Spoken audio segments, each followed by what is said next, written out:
سورۃ یاسین نحمده ونصلی علی رسولہ الکریم اما بعد فاعوذ باللہ من الشیطان الرجیم بسم اللہ الرحمن الرحیم یاسین والقرآن الحکیم انک لمن المرسلین علی صراط مستقیم تنزیل العزیز الرحیم لتنذر قوما ما انذر آباؤهم فهم غافلون لقد حق القول على أكثرهم فهم لا يؤمنون إنا جعلنا في أعناقهم أغلالا فهي إلى الأذقان فهم مقمحون وجعلنا من بين أيديهم سدا ومن خلفهم سدا فأغشيناهم فهم لا يبصرون وسواء عليهم أأنذرتهم أم لم تنذرهم لا يؤمنون انما تنذر من اتبع الذکر وخشی الرحمن بالغیب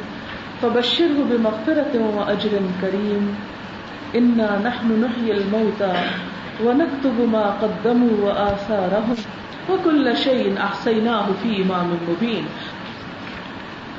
شروع کرتی ہوں اللہ کے نام سے جو بے انتہا مہربان نہایت رحم فرمانے والا ہے۔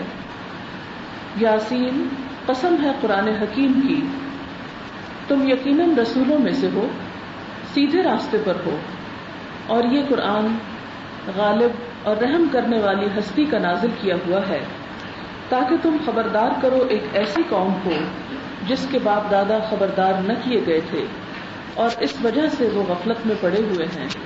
ان میں سے اکثر لوگ فیصلہ عذاب کے مستحق ہو چکے ہیں، اسی لیے وہ ایمان نہیں لاتے۔ ہم نے ان کی گردنوں میں طوق ڈال دیے ہیں جن سے وہ تھوڑیوں تک جکڑے گئے ہیں، اس لیے وہ سر اٹھائے کھڑے ہیں۔ ہم نے ایک دیوار ان کے آگے کھڑی کر دی ہے اور ایک دیوار ان کے پیچھے۔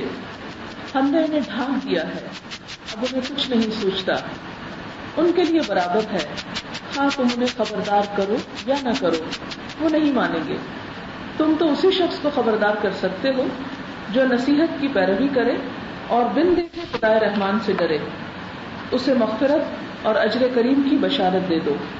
ہم یقیناً ایک روز مردوں کو زندہ کرنے والے ہیں، جو کچھ کام انہوں نے کیے ہیں وہ سب ہم لکھتے جا رہے ہیں، اور جو کچھ آثار انہوں نے اپنے پیچھے چھوڑے ہیں وہ بھی ہم لکھ رہے ہیں۔ ہر چیز کو ہم نے ایک کھلی کتاب میں درج کر رکھا ہے۔ یہ سورۃ یاسین کا پہلا رکوع تھا جو میں نے آپ کے سامنے پڑھا، اور اس کا ترجمہ بھی آپ نے سنا۔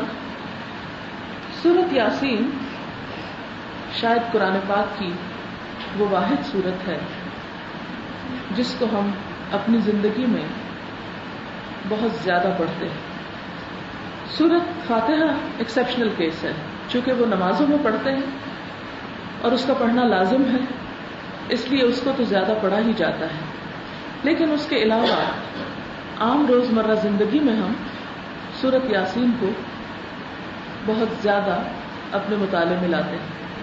سورۃ یاسین قرآن پاک کے اندر اپنے معنی کے اعتبار سے، اپنے سبجیکٹ کے اعتبار سے ایک بہت اہم مقام رکھتی ہے۔ اس کا نام یاسین حروف مقطعات پر مشتمل ہے، اور جیسا کہ آپ جانتے ہیں کہ یہ لکھے تو اکٹھے جاتے ہیں لیکن پڑھے الگ الگ جاتے ہیں۔ یا سین دو حروف کا مرکب ہے۔ بعض لوگوں نے اس کا معنی بتانے کی کوشش کی ہے، تو یا عربی میں اے کو کہتے ہیں، جیسے ہم کہتے ہیں یا اللہ، تو اس کا مطلب ہوتا ہے اے اللہ۔ تو یا کا مطلب ہے اے، اور سین کا مطلب ہے سید، سردار، اور اس سے مراد نبی صلی اللہ علیہ وسلم ہے۔ یا بعض لوگوں نے کہا کہ نہیں، اس سے مراد، سین سے مراد انسان ہے، اے انسان، یعنی اس صورت میں انسان کو مخاطب کیا گیا ہے۔ تو یاسین اے انسان، والقرآن الحکیم، قسم ہے قرآن حکیم کی۔ قرآن کی قسم کھائی جا رہی ہے، اور صرف قرآن کی نہیں بلکہ قرآن کی صفت بھی ساتھ شامل ہے۔ کون سی صفت؟ کہ یہ ایک حکمت والی کتاب ہے، یعنی قرآن کے اندر جو مضامین آئے ہیں، جو باتیں کہی گئی ہیں، جو چیزیں بتائی گئی ہیں، ان میں سے ایک ایک چیز بہت حکمت سے بھری ہوئی ہے، بہت فائدے کی ہے، بہت عقل مندی کی باتیں ہیں، اور قرآن کے اندر پایا جانے والا یہ وزڈم اس بات کی گواہی دیتا ہے کہ یہ کتاب اللہ کی طرف سے ہے اور محمد الرسول اللہ صلی اللہ علیہ وسلم کے رسول ہونے پر ایک دلیل ہے۔ آپ جانتے ہیں کہ نبی صلی اللہ علیہ وسلم مکہ میں 40 سال تک رہے اور لوگوں کے ساتھ میل ملاقات رہی۔ اس 40 سال کے عرصے میں کبھی بھی آپ نے کوئی ایک بھی ایسی آیت یا ایسی بات زبان سے نہیں نکالی۔ یکایک 40 سال کے بعد آپ نے ایسا کلام سنانا شروع کیا جو اس سے پہلے کبھی کسی کی اپروچ میں ہی نہیں تھا، کبھی کسی نے اس کے بارے میں سوچا ہی نہیں تھا کہ نہ یہ شعر ہے اور نہ یہ نثر ہے۔ اگر آپ اس کو ایک پروز کہیں تو یہ پروز پہ پورا نہیں اترتا، اور اگر آپ اس کو شعر کہیں تو یہ پراپر جس طرح شعر ہوتے ہیں وہ بھی نہیں۔ تو لوگ اس بات پر حیران بھی تھے، پریشان بھی تھے کہ یہ کیا چیز ہے، لیکن دوسری طرف وہ حضور اکرم صلی اللہ علیہ وسلم کو نبی ماننے کے لیے بھی تیار نہ تھے۔ وہ یہ کہتے تھے کہ ایک شخص جو ہم ہی میں سے ہے، ہم کیسے مان لیں کہ ایک فرشتہ اس کے پاس آتا ہے اور وہ اللہ کا نبی ہو گیا ہے؟ اور اس میں کچھ ان کی انا بھی شامل تھی، تکبر بھی شامل تھا۔ ظاہر ہے کسی کو نبی ماننا اس کی بڑائی کو ماننا ہے، اور کسی دوسرے انسان کی بڑائی کو مان لینا یہ انسان کی اپنی شکست کو بعض اوقات تسلیم کرنے کے برابر ہوتا ہے۔ تو جو متکبر لوگ ہوتے ہیں، تکبر پسند کرنے والے، خود پسند لوگ، انا کے شکاری، وہ لوگ کبھی بھی کسی کے پاس خیر اور بھلائی کو تسلیم نہیں کرتے، اس کا اعتراف نہیں کرتے، اس کو مانتے نہیں، اور اس طرح بسا اوقات وہ ایک اچھی چیز سے، ایک اچھی خیر سے محروم بھی ہو جاتے ہیں۔ بہرحال جب لوگوں نے آپ کا انکار کیا تو اللہ تعالیٰ نے قرآن پاک کو گواہ بنایا کہ دیکھو یہ کتاب بتاتی ہے کہ یہ شخص ایک سچا رسول ہے، کیونکہ اس کتاب کے علاوہ اپنی عام روزمرہ زندگی میں جو گفتگو وہ کرتا ہے وہ بھی اس سے بالکل مختلف ہوتی۔ ابھی آپ احادیث اگر پڑھیں تو آپ دیکھیں گے کہ احادیث جو حضور صلی اللہ علیہ وسلم کا اپنا کلام ہے وہ بالکل مختلف ہے، اگرچہ اس میں بھی بڑی حکمت کی باتیں ہیں، بہت اچھی اچھی نصیحتیں ہیں، بہت خوبصورت سیئنگز ہیں آپ کی، لیکن پھر بھی وہ اپنے زبان کے اعتبار سے، اپنے لینگویج کے سٹائل کے اعتبار سے قرآن سے بالکل مختلف ہیں۔ بعض اوقات ایک ہی آیت کی تفسیر ہوتی ہے ایک حدیث، لیکن حدیث کے الفاظ میں وہ چیز نہیں ہوتی جو قرآن کے الفاظ میں ہوتی۔ تو انکار کرنے والوں کو یہ ایک دلیل دی جا رہی ہے کہ دیکھو اس قرآن کے الفاظ پر، اس کی حکمت کے اوپر، اس کے معنی کے اوپر غور کرو تو تمہیں خود ہی اس بات کی دلیل مل جائے گی کہ محمد رسول اللہ صلی اللہ علیہ وسلم ایک سچے رسول ہیں۔ انک لمن المرسلین علی صراط مستقیم، اور سیدھے راستے پر ہیں، وہ لوگوں کو صحیح راستے کی رہنمائی کر رہے ہیں اور خود بھی اس کو فالو کر رہے ہیں۔ تنزیل العزیز الرحیم، یہ قرآن ایک ایسی ہستی نے بھیجا ہے جو بہت زبردست ہے، بہت قوت والی ہے، اور دوسری طرف رحم کرنے والی بھی ہے۔ یعنی اگر کوئی شخص اس کی نافرمانی کرے تو اس کو پکڑ بھی سکتا ہے، یعنی اللہ تعالیٰ، اور دوسری طرف انسان کے گناہوں کے باوجود اس کو مہلت دیتا ہے تاکہ شاید انسان کبھی پلٹ آئے۔ اور یہ قرآن بھیجا کیوں گیا؟ قرآن حکیم کی قسم کھا کے بتایا جا رہا ہے کہ یہ کیوں آیا ہے، یہ کتاب کس لیے آئی ہے؟ لِتُنذِرَ قَوْمًا مَّا أُنذِرَ آبَاؤُهُمْ، تاکہ تم ایسے لوگوں کو خبردار کرو، بتاؤ کہ جن کے باپ دادا کو بتایا نہیں گیا تھا۔ اور آپ دیکھیں کہ ہر جنریشن میں یہ بات کتنی سچی ہے کہ تم اس جنریشن کو اس کتاب کی طرف لاؤ، کیونکہ ان کے آباء و اجداد اس سے دور رہے، لہٰذا وہ ہدایت سے بہت دور ہو گئے۔ فَهُمْ غَافِلُونَ، تو وہ غفلت میں پڑ گئے۔ تو اس سے یہ پتہ چلتا ہے کہ اسلام کسی وراثت کا نام نہیں، مسلمان ہونا صرف ورثے میں نہیں ملا کرتا، کسی کے گھر پیدا ہو جانے سے کوئی شخص صرف مسلمان نہیں بن جایا کرتا۔ مسلمان بننے کے لیے ہر شخص کو انڈیویجول ایفرٹ کی ضرورت ہے، ہر شخص کو ڈائریکٹ اپنے رب کے اپروچ کی ضرورت ہے، اپنے رب کے ساتھ ایک تعلق کی ضرورت ہے۔ کوئی شخص یہ نہیں کہہ سکتا کہ میرے ماں باپ چونکہ بہت نیک انسان تھے اس لیے میں بھی نیک ہوں، نہیں، ہر شخص کی نیکی اور اس کا کردار اور اس کا اخلاق اور اس کا عمل اس کے اپنے ساتھ ہے۔ بعض اوقات اولاد ماں باپ سے بھی بڑھ کر نیک ہوتی، اور بعض اوقات نیک ماں باپ کی اولاد بھی بہت نالائق ہو سکتی ہے۔ یہ ایسے ہی ہے جیسے کوئی شخص یہ نہیں کہہ سکتا میں ڈاکٹر ہوں کیونکہ میرے والد ایک ڈاکٹر تھے۔ کبھی آپ کسی ایسے شخص کو ڈاکٹر ماننے کو تیار نہیں ہوں گے کہ جس کے والدین ڈاکٹر ہوں. ڈاکٹر بننے کے لیے ایک شخص کو خود اپنی پرسنل ایفرٹ کی ضرورت ہوتی. اسی طرح ایک اچھا انسان بننے کے لیے، ایک مسلمان بننے کے لیے ہر انسان کو خود اپنی کوشش اور اپنی محنت کی ضرورت ہے. یہی چیز یہاں پر بتائی گئی کہ تم ان لوگوں کو دین کی بات بتاؤ، اچھائی کے راستے پر لاؤ، کیونکہ بہت عرصے سے یہ اس تعلیم سے دور رہے، ان کے ماں باپ بھی دور تھے، وہ غفلت میں پڑ گئے، تو ان کا اثر ان پہ بھی آ پڑا، تو انہیں اس غفلت سے نکالو. لیکن بات یہ ہے کہ ان میں سے اکثر لوگ فیصلہ عذاب کے مستحق ہو چکے ہیں، اس لیے وہ نہیں مانتے. کہ نبی صلی اللہ علیہ وسلم نے جب بتانا شروع کیا تو بہت سارے لوگوں کے لیے یہ پیغام اور یہ بات ایک نئی بات تھی.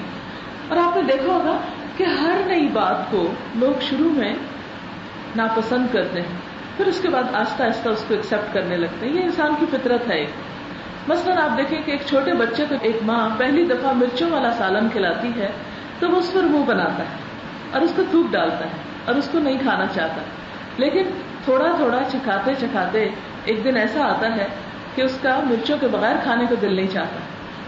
بالکل اسی طرح کوئی بھی نئی فوڈ جب ہم ٹرائی کرتے ہیں تو وہ تھوڑی سی اجنبی لگتی ہے، بعض اوقات اس کا ٹیسٹ، اس کی خوشبو اچھی نہیں لگتی. آپ نے زیتون کے بہت فائدے سنے ہوں گے. جو اولیو آئل ہوتا ہے وہ کولیسٹرول فری ہوتا ہے، لیکن اس کے باوجود چونکہ ہم لوگ یوز ٹو نہیں اس کو کھانے کے، تو اس میں پکی ہوئی چیز ہم شوق سے نہیں کھاتے یا کھا نہیں سکتے. لیکن جن علاقوں میں لوگ اسے کھاتے ہیں وہ دوسرا تیل استعمال نہیں کر سکتے. تو یہ ایک بالکل انسانی فطرت ہے کہ کوئی بھی نئی چیز انسان کے سامنے جب آتی ہے تو اسے بہت آسانی کے ساتھ وہ قبول نہیں کر سکتا. اس لیے اللہ تعالیٰ فرماتے ہیں کہ تم ان کو خبردار کرو. اور ان میں سے بہت سارے لوگ جو ہیں وہ اس پیغام کو نہیں بھی مانیں گے. اور اس کی ایک اور وجہ یہ ہوتی ہے کہ انسان کسی چیز کو کیوں نہیں مانتا. ایک وجہ تو یہ کہ نئی چیز ہے، اسے ایکسپٹ کرنے میں دیر لگ گئی. لیکن آپ دیکھیں گے کہ جن لوگوں کے دل کھلے ہوتے ہیں وہ نئی چیز کو بھی آہستہ آہستہ، جو براڈ مائنڈیڈ لوگ ہوتے ہیں، آہستہ آہستہ ایکسپٹ کر لیتے ہیں. اور جس کے ذہن میں وسعت ہوتی ہے اتنی جلدی اس کو ایکسپٹ کرتے ہیں. کچھ لوگ ایسے ہوتے ہیں کہ جن کو بات سمجھ میں بھی آ جاتی ہے، لیکن اپنی تنگ نظری کی وجہ سے، اپنے دل کی گھٹن کی وجہ سے، اپنی کوتاہ نظری کی وجہ سے وہ اس کو ایکسپٹ نہیں کرتے. یہاں ایسے ہی لوگوں کی بات کی گئی کہ وہ اپنی دنیا میں جینا چاہتے ہیں، اپنی مرضی کے مطابق زندگی بسر کرنا چاہتے ہیں. اس لیے نبی اکرم صلی اللہ علیہ وسلم جو کچھ ان کو دے رہے ہیں وہ نہیں مانیں گے. انا جعلنا فی اعناقہم اغلالا، ہم نے ان کی گردنوں میں طوق ڈال دیے. طوق کہتے ہیں اس کڑے کو جو پرانے زمانے میں قیدیوں کی سزا کے لیے گردن میں جکڑ دیا جاتا تھا، جس کی وجہ سے وہ موو نہیں کر سکتے. اور آپ دیکھیں کہ اگر تھوڑی دیر کے لیے بھی آپ اگر گردن کو موو نہ کریں تو ایک بہت تکلیف دہ چیز ہو جاتی. فرمایا یہ سمبل ہے، ایک طوق ایک سمبل ہے گردن کو اکڑانے کا. اور گردن کو اکڑانا سمبل ہے کس کا؟ تکبر کا. فرمایا کہ ان کے تکبر کی وجہ سے یہ لوگ حق کو نہیں مانتے. تکبر کیا ہے؟ کہ میں زیادہ اچھا ہوں، میں زیادہ عقل مند ہوں، میں زیادہ جانتا ہوں، میں زیادہ بہتر ہوں. جیسے کہ شیطان کو اللہ تعالیٰ نے حکم دیا تھا کہ انسان کو سجدہ کرو. شیطان نے کیا کیا؟ کہا انا خیر منہ، میں اس سے بہتر ہوں. خلقتنی من نار وخلقتہ من طین، مجھے تو نے آگ سے پیدا کیا، اس کو مٹی سے پیدا کیا، میں زیادہ اچھا ہوں، میں اس کے آگے کیوں جھکوں. لہذا اس کا یہ انکار اس کے تکبر کی وجہ سے تھا. اسی لیے جو لوگ دنیا میں تکبر کا شکار ہوتے ہیں، اپنے آپ کو بڑی چیز سمجھتے ہیں، وہ اللہ کی بات پر توجہ بھی نہیں دیتے، اسے سننا ہی نہیں چاہتے، اور سن کر اس پر عمل بھی نہیں کرنا چاہتے. کیونکہ بسا اوقات تکبر کی وجہ سے وہ قبول نہیں کرتے، اور بسا اوقات اس لیے قبول نہیں کرتے کہ پھر اسے قبول کر کے انہیں اپنی کچھ عادتوں کو چھوڑنا پڑتا ہے. اور وہ سمجھتے ہیں کہ ان چیزوں کو چھوڑنے سے ان کی وہ شان و شوکت میں شاید کچھ کمی آ جائے، اس لیے وہ بات ماننے سے انکار کرتے ہیں. پھر فرمایا وَجَعَلْنَا مِن بَيْنِ أَيْدِيهِمْ سَدًّا، ہم نے ایک دیوار ان کے آگے کھڑی کر دی ہے. وَمِن خَلْفِهِمْ سَدًّا، ایک دیوار ان کے پیچھے ہے. فَأَغْشَيْنَاهُمْ، اوپر سے بھی ڈھانپ دیا ہے. فَهُمْ لَا يُبْصِرُونَ، وہ دیکھ ہی نہیں سکتے. یعنی جب ایک شخص اپنے آپ کو بڑی چیز سمجھنے لگتا ہے تو پھر اس تکبر کی وجہ سے اللہ تعالیٰ اس کو ایک سزا دیتے ہیں. اور وہ سزا کیا ہوتی ہے کہ اس کو حق بات سمجھنے کی توفیق نہیں دیتے. اور اس کو اس سے تشبیہ دی گئی کہ جیسے کسی شخص کے آگے بھی دیوار ہو. مثلا اس وقت ہم ایک کمرے میں بیٹھے ہوئے ہیں, ہمارے سامنے بھی دیوار ہے, ہمارے پیچھے بھی دیوار ہے, اور ہمارے سر پہ بھی چھت ہے. لہٰذا ہم اس کمرے سے باہر کچھ نہیں دیکھ سکتے. بالکل تکبر کرنے والا شخص اپنی ذات اور انا کے خول میں اس طرح بند ہو جاتا ہے کہ وہ نہ آگے دیکھ سکتا ہے نہ پیچھے دیکھ سکتا ہے, نہ اسے اپنے مستقبل کی کوئی فکر ہوتی ہے اور نہ اپنے ماضی سے کوئی سبق لیتا ہے, اور اوپر سے بھی ڈھانکے ہوئے ہیں کہ اللہ کی طرف اس کا کوئی دھیان نہیں ہوتا, توجہ نہیں ہوتی, رجحان نہیں ہوتا, تعلق نہیں ہوتا. لہٰذا ان کو کوئی بات بھی سمجھ نہیں آتی, ان کو فائدہ ہی نہیں ہوتا. پھر فرمایا وَسَوَاءٌ عَلَيْهِمْ, ان کے لیے برابر, ایسے لوگوں کے لیے برابر ہے. کیا أَأَنذَرْتَهُمْ, خواہ تم ان کو ڈراؤ, أَمْ لَمْ تُنذِرْهُمْ, یا نہ ڈراؤ, لَا يُؤْمِنُونَ, وہ نہیں مانیں گے. یعنی آپ ان کو کوئی نصیحت کریں یا نہ کریں, خبردار کریں یا نہ کریں, کوئی ڈر والی آیت سنائیں یا نہ سنائیں, وہ سب سنی انسنی کر دیتے ہیں, ان کو کچھ سمجھ نہیں آتی. یہ بالکل ایسے ہی جیسے اس کمرے کے باہر اگر کوئی چیخ چلا رہا ہو, پکار رہا ہو, تو ہمیں کچھ پتہ نہیں چلے گا کہ کوئی رو رہا ہے. اس چھت پہ اس وقت رو رہا ہو, چلا رہا ہو, ہمیں تو کچھ خبر نہیں کہ کیا ہو رہا ہے, کیونکہ ہم تو اس کے اندر بند ہیں. تو بالکل اسی طرح متکبر شخص جب اپنی ذات کے خول میں بند ہوتا ہے تو اللہ تعالیٰ اس پہ ہدایت کے دروازے بند کر دیتے ہیں, اور پھر ان پر کوئی نصیحت کی بات اثر کرتی ہی نہیں, اس لیے کہ وہ ہر وقت اپنے ہی خیالوں, اپنی ہی دنیا اور اپنے ہی آپ میں رہتے ہیں. اس لیے حق کی بات, ہدایت کی بات ان کے دلوں تک نہیں پہنچتی. فرمایا انما تنذر من اتبع الذکر وخشی الرحمن بالغیب, تم تو اس کو ڈرا سکتے ہو کہ جو غائبانہ طور پر اپنے رب سے ڈرے, یعنی تنہائی میں بھی جس کو اپنے رب کا احساس ہو, جو بن دیکھے اپنے رب سے ڈرے. یعنی کسی نے اللہ کو دیکھا نہیں لیکن اس کے باوجود وہ شخص جو غیب کے پیچھے یا اس پردے کے پیچھے اپنے رب کو محسوس کر سکے, اسی پر یہ کلام نصیحت اثر کرتا ہے. آپ دیکھیں کہ جیسے اس وقت میں بات کر رہی ہوں, میری بات آپ کے کانوں سے ٹکرا رہی ہے, لیکن بسا اوقات ایسا ہوتا ہے کہ کچھ لوگوں کے صرف کانوں تک نہیں ٹکراتی, دل تک بھی اترتی. اب دل جو ہے وہ سامنے ایکسپوز نہیں ہے, وہ تو بہت پردوں کے اندر چھپا ہوا ہے, لیکن جو شخص دلچسپی لیتا ہے ایک بات کے اندر, وہ آواز جو ہمیں نظر نہیں آتی, وہ آواز کان سے دل تک پہنچتی ہے اور دل سے پورا جسم پہ اثر کرتی ہے, سارا جسم, پوری باڈی اس میں انوالو ہو جاتی ہے. اسی طرح ایک شخص جو اللہ تعالیٰ سے ایک تعلق رکھتا ہے, اللہ کی عظمت کو محسوس کرتا ہے, تو اللہ تعالیٰ خواہ پردے کے پیچھے چھپا ہوا ہے لیکن وہ اس کے پریزنس کو فیل کر سکتا ہے, یہ اس کے اپنے احساسات کی بات ہے. تو جو اس قابل ہو کہ پردے کے پیچھے ذات کو محسوس کر سکے, پھر وہ اس کی بات کو بھی اپنے اندر ایبزارب کر سکتا ہے. ایسے لوگوں کے لیے جزا کیا ہے؟ فبشرہ بمغفرۃ, آپ انہیں بخشش کی خوشخبری دیں کہ اللہ تعالیٰ ان کے گناہوں کو معاف فرما دیں گے, وہ اجر کریم, اور بہت باعزت اجر کی, یعنی انہیں جزا ملے گی, انعام ملے گا, لیکن بہت عزت کے ساتھ. انا نحن نحیی الموتى, بے شک ہم زندہ کریں گے مردوں کو, ونکتب ما قدموا, اور ہم لکھ رہے ہیں جو وہ آگے بھیجتے ہیں, وآثارہم, اور ان کے آثار, وکل شیء احصیناہ فی امام مبین, اور ہر چیز کو ہم نے ایک کھلی کتاب میں لکھ رکھا. یہاں پر انسان کو ایک بہت بڑی حقیقت کی طرف توجہ دلائی گئی, اور وہ حقیقت کیا ہے کہ اے انسان, اس بات کو کبھی نہ بھولنا کہ تجھے مرنے کے بعد پھر زندہ ہونا ہے, سونے کے بعد پھر جاگنا ہے. ایک بہت بڑی حقیقت ہے جس کا ہم ہر روز مشاہدہ کرتے ہیں, ہر روز ہم خود ایکسپیرینس کرتے ہیں کہ ہم دن کے کام کاج کے بعد تھک جاتے ہیں, پھر ہم سو جاتے ہیں. سونے کے بعد ہم سن نہیں سکتے, دیکھ نہیں سکتے, کچھ محسوس بھی نہیں بعض اوقات کرتے. ہمیں پتہ نہیں چلتا کہ ہمارے بیڈ روم کے باہر سے کون گزرا ہے رات کو. کبھی کسی کو پتہ چلا؟ اللہ یہ کہ کوئی شور شرابہ ہنگامہ ہو, بعض اوقات وہ بھی ہو تو پتہ نہیں چلتا. ایک دفعہ اس کو میں نے ایسی ایکسپیرینس کیا, میں اپنے بیڈ روم میں تھی, میرے ہسبینڈ سو رہے تھے تو میں جاگ رہی تھی, تو مجھے ایسے محسوس ہوا کہ جیسے کھڑکی کے باہر سے کوئی شخص گزرا. وہ چوکیدار تھا لیکن اندھیرے میں تو وہ جیسے ایک رسی بھی سانپ محسوس ہوتی ہے. چوکیدار گزرا تو شاید راؤنڈ لے رہا تھا. تو اس وقت میں نے سوچا, اس وقت میرے ہسبینڈ کو نہیں پتا چلا کہ یہاں سے کوئی گزر کے گیا ہے. اگر میں سو رہی ہوتی تو مجھے بھی نہ پتا چلتا کہ یہاں سے کوئی گزر کر گیا ہے. تو سونا اور مرنا ایک جیسا عمل، قرآن میں اس کو ایک دوسرے سے مشابہ قرار دیا گیا ہے. جس طرح سونے کے بعد ہم پھر جاگ اٹھتے ہیں، قرآن میں ہمیں یہ بتایا گیا کہ جب انسان سوتا ہے تو اس کی ایک روح لے لی جاتی، اور جب انسان جاگتا ہے تو وہ دوبارہ اس کے اندر ڈالی جاتی. اسی لیے ہمیں دعا سکھائی گئی، الحمدللہ الذی احیانا بعد ما اماتنا، کہ شکر ہے اس ذات کا جس نے زندگی دی ہمیں، بعد ما اماتنا، اس کے بعد کہ اس نے ہمیں موت دی تھی. تو یہ موت کا لفظ یہاں کس لیے ہے؟ سونے کے لیے.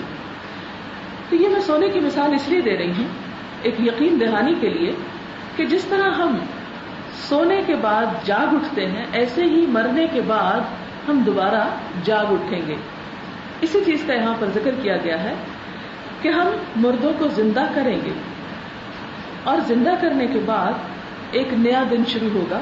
جیسے سونے کے بعد ایک نئی صبح میں اٹھتے ہیں اور ایک نیا کام شروع ہوتا ہے. ہماری یہ موجودہ زندگی ہمارا آج ہے، ٹوڈے. پھر رات آئے گی، موت آئے گی، ہم سو جائیں گے، اور پھر ہمارا نیکسٹ ڈے شروع ہوگا، ٹمورو، ہمارا نیا فیوچر، اور اس میں نئے کام ہوں گے. جیسے ہر روز ایک نیا شیڈیول ہوتا ہے نا ہمارا، تو بالکل اسی طرح آخرت کے دوسرے دن میں ایک نیا کام شروع ہوگا. اور وہ کیا ہوگا کہ ہر انسان آج کے دن میں جو کچھ کر کے آیا ہے اس کا اس سے حساب لیا جائے گا. تم کر کے کیا آئے ہو؟ جیسے کہ سورۃ الملک میں بھی آتا ہے، خلق الموت والحیات لیبلوکم ایکم احسن عملا. اس نے موت اور زندگی کو پیدا کیا تاکہ تمہیں آزما کر دیکھے، تمہارا امتحان لے. کیا امتحان؟ ایکم احسن عملا، کہ تم میں اچھے کام کون کر کے آیا، تاکہ اس کو انعام دیا جا سکے. اور کس کس نے خراب کام کیے اس کو سزا دی جا سکے. کیونکہ یہ دنیا، ہماری یہ زندگی اس قابل نہیں کہ یہاں ہر اچھے کام کرنے والے کو جزا پوری مل جائے اور برا کام کرنے والے کو سزا پوری مل جائے. مثلا ایک شخص اگر 100 کا قتل کر دیتا ہے تو اسے دنیا میں آپ کیسے سزا دیں گے؟ دے ہی نہیں سکتے. ایک شخص ایک بم پھینک کر ہیروشیما اور ناگاساکی کو برباد کر دیتا ہے تو بے گناہ بچے، انسان اور عورتیں اور کھیت اور فصل اور ساری زمین پہ جو تباہی آتی ہے وہاں کی، اس کی سزا آپ اسے ایک شخص کو کیا دیں گے؟ کتنی دیں گے؟ آپ دے ہی نہیں سکتے. دنیا میں انصاف پاسبل ہی نہیں، عدل ہو ہی نہیں سکتا. اس کے لیے اللہ تعالیٰ نے وہ ڈے آف ججمنٹ رکھا، وہاں انصاف کیا جائے گا اور پوری قوت کے ساتھ اللہ تعالیٰ اپنے فیصلوں کو نافذ کرے گا. اب یہاں پر یہی فرمایا گیا کہ ہم زندہ کریں گے، اور زندہ کرنے کے بعد ہم انسان کا حساب لیں گے کہ وہ کر کے کیا آیا. اور اس حساب کے لیے ہم تیاری کر رہے ہیں ابھی سے. وَنَكْتُبُ، ہم لکھ رہے ہیں. ہم لکھ رہے ہیں. کون لکھ رہے ہیں؟ اللہ تعالیٰ کے فرشتے لکھ رہے ہیں، جن کو کرامن کاتبین کہا جاتا ہے. قرآن پاک میں آتا ہے وَإِنَّ عَلَيْكُمْ لَحَافِظِينَ كِرَامًا كَاتِبِينَ، کہ تم پر نگرانی کرنے والے موجود ہیں جنہیں کرامن کاتبین کہا جاتا ہے. اب یہ کیا لکھ رہے ہیں؟ یہ فرشتے کیا لکھ رہے ہیں؟ فرمایا ما قدموا، جو وہ آگے بھیج رہے ہیں. انسان اپنے ہاتھوں کی کمائی جو کچھ بھی اکٹھی کر رہا ہے، صبح سے شام تک جو جو کچھ کرتے ہیں وہ سب کچھ فرشتے لکھ رہے ہیں. اور صرف اتنا نہیں لکھ رہے، وآثارہم، جو اپنے پیچھے چھوڑ کے جائیں گے وہ بھی ہم لکھتے رہیں گے. نکتب عربی زبان میں مضارع کا صیغہ ہے. مضارع میں دو معنی پائے جاتے ہیں، پریزنٹ اور فیوچر، حال اور مستقبل. ہم لکھ رہے ہیں اور ہم لکھیں گے. تمہارا نامہ اعمال یہی ختم نہیں ہو جائے گا جب تک تمہاری زندگی ہے، بلکہ ہم اس کے بعد جو تم یہاں چھوڑ کے جاؤ گے، اپنے طریقے، اپنی یادیں، اپنے کام، جب تک وہ کنٹینیو کریں گے ہم لکھتے چلے جائیں گے. انسان کبھی بھی کوئی کام صرف وقتی طور پر کرنے کو نہ کرے، بلکہ فیوچر کو سامنے رکھ کے کرے کہ میرا جو کوئی کام ہے کہیں ایسا تو نہیں کہ آج تو اس کا کچھ فائدہ ہے لیکن کل اس کا ایک نقصان شروع ہو جائے اور میرے مرنے کے بعد وہ میرے خلاف جائے. بہت کیئرفلی، بہت کانشیسلی ہمیں اپنی زندگی گزارنا ہے. اب آپ دیکھیں کہ جو کچھ ہم اس وقت کر رہے ہیں اس کو لکھا جا رہا ہے. ہم اس وقت کیا کچھ کر رہے ہیں؟ ہم سوچتے بھی ہیں، ہم بولتے بھی ہیں، ہم لوگوں سے معاملے بھی کرتے ہیں، لین دین بھی کرتے ہیں. یہ تینوں چیزیں ریکارڈ ہو رہی ہیں. جب قیامت کے دن اعمال نامے کی کتاب کھولی جائے گی تو تینوں کو ملا کے وزن کیا جائے گا. جیسے آپ دیکھیں کہ ایک سیمسٹر میں آپ نے کبھی امتحان دیا ہوگا، کچھ اورل ہوتا ہے، کوئی پریکٹیکل ہوتا ہے، کوئی ریٹن ورک ہوتا ہے نا. ایک پیپر کے 3-4 حصے ہوتے ہیں.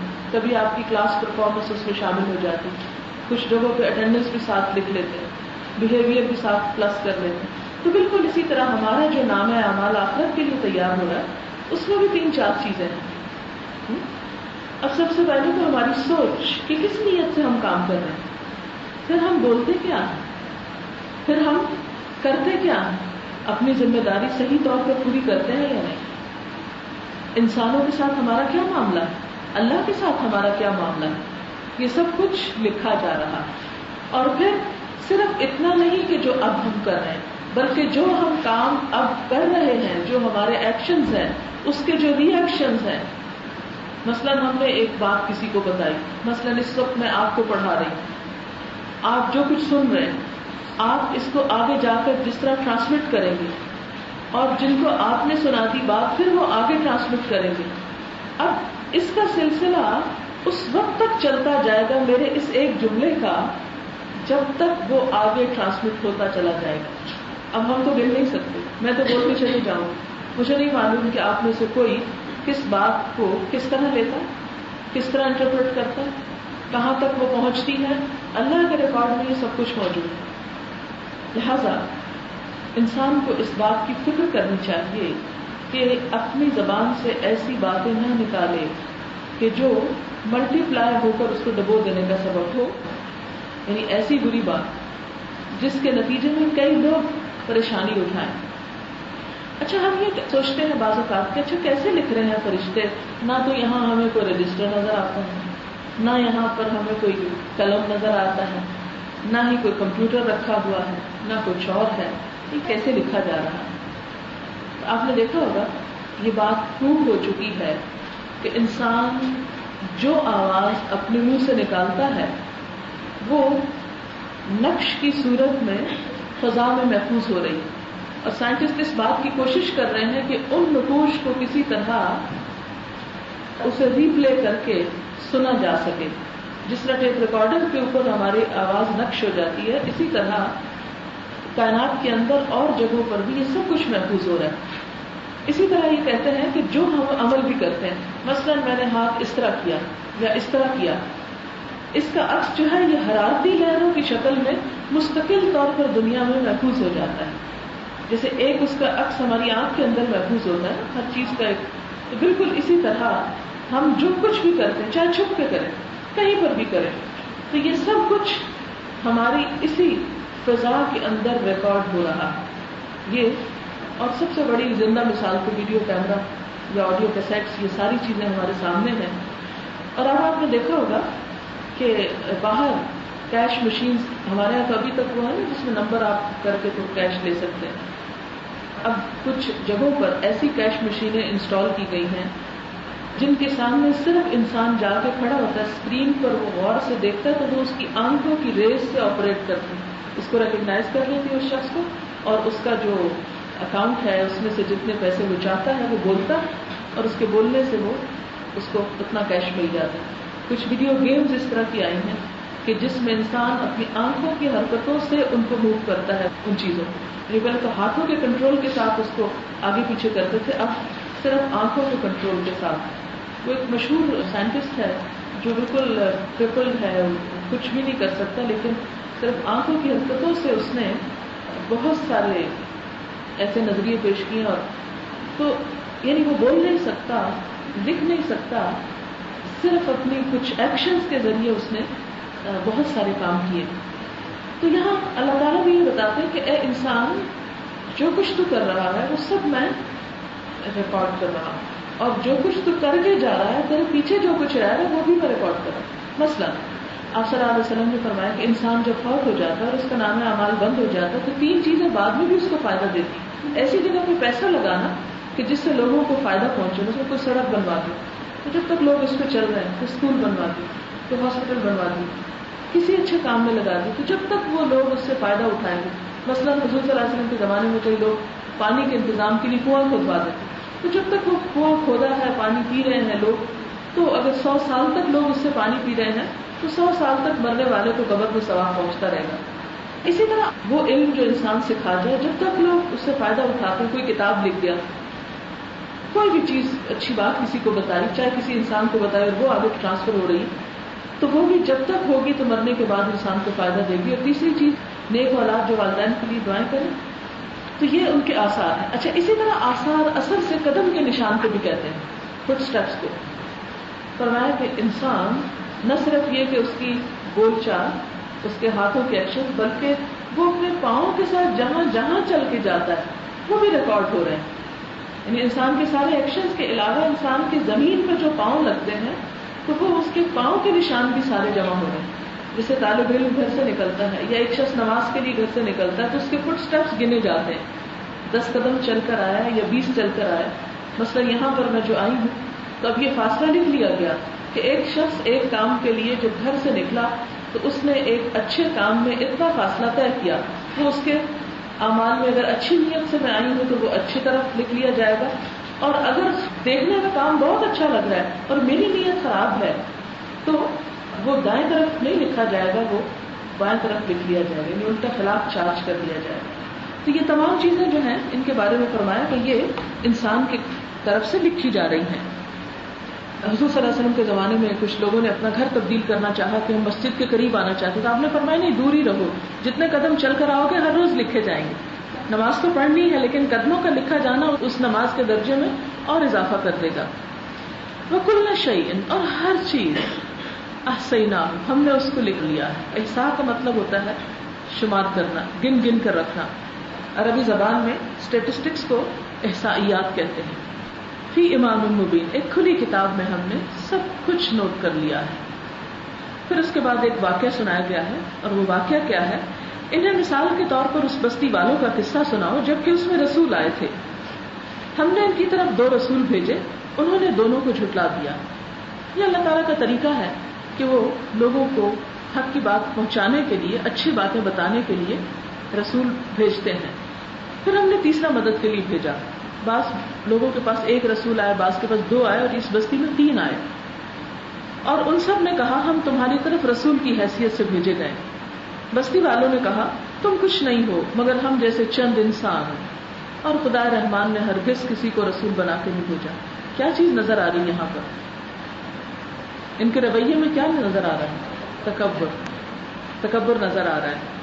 کہنے لگے تم کچھ نہیں ہو، ہم تمہیں کچھ نہیں مانتے مگر ہم جیسے ہی تو ایک انسان ہوں، ہم تمہیں کیسے رسول مان لیں؟ جیسے حضور صلی اللہ علیہ وسلم کو بھی لوگ کہتے تھے کہ آپ کو کیسے رسول مان لیں، آپ بھی تو ہم جیسے ہی ایک انسان ہیں.